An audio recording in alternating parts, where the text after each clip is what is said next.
بسم اللہ الرحمن الرحیم۔ محترم ناظرین، روزہ رکھنا عبادت ہے۔ رمضان المبارک کے روزے اللہ نے فرض قرار دیے ہیں۔ اس کے علاوہ کوئی روزہ بھی فرض یا واجب نہیں ہے، سنت اور مستحب ہیں۔ جیسے عاشورہ کا روزہ مستحب ہے 10 محرم کو، لیکن اس میں بھی ہے کہ آدمی 10 محرم سے ایک دن پہلے یا ایک دن بعد بھی روزہ رکھے، کہ اللہ کے نبی صلی اللہ علیہ وسلم نے فرمایا، اس کا مفہوم ہے کہ جب آپ نے دیکھا مدینہ منورہ میں یہودی روزہ رکھتے ہیں تو آپ نے فرمایا انشاءاللہ اگر آئندہ سال زندہ رہا تو ہم اس کے ساتھ ایک روزہ اور ملائیں گے، یعنی 9 ذی الحجہ کو بھی یا 11 ذی الحجہ کو بھی ساتھ روزہ رکھیں گے۔ تو اس لیے مستحب ہے کہ آدمی اگر 10 ذی الحجہ کو روزہ رکھے تو اس کے ساتھ ایک روزہ پہلے یا ایک روزہ بعد میں بھی رکھ لے۔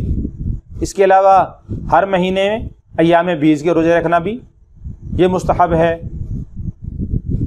اور اس کے علاوہ یہ عشرہ ذی الحجہ ہے، عشرہ ذی الحجہ کے اندر روزے رکھنا بھی ایک مستحب عمل ہے کہ ہر روزے کا ثواب 1 سال کے روزے کے برابر اجر رکھتا ہے، اور ہر رات کی عبادت کا ثواب شب قدر کے برابر عبادت کرنے کا ثواب رکھتا ہے۔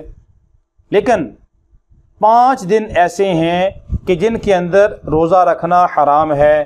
اگر کوئی آدمی ان 5 دنوں میں روزہ رکھے گا تو اس کو ثواب کے بجائے گناہ ہوگا، نیکی کے بجائے وہ اللہ کی نافرمانی کر رہا ہے۔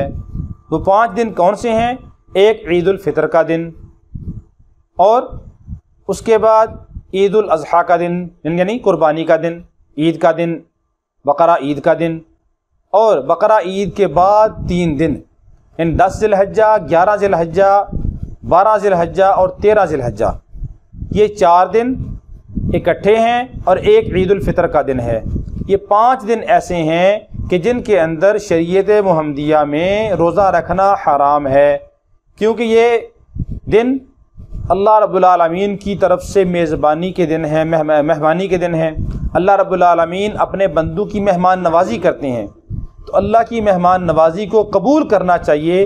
اللہ رب العالمین کی مہمانی سے روگردانی اور اعراض کرنا یہ جائز نہیں ہے، گناہ ہے، حرام ہے۔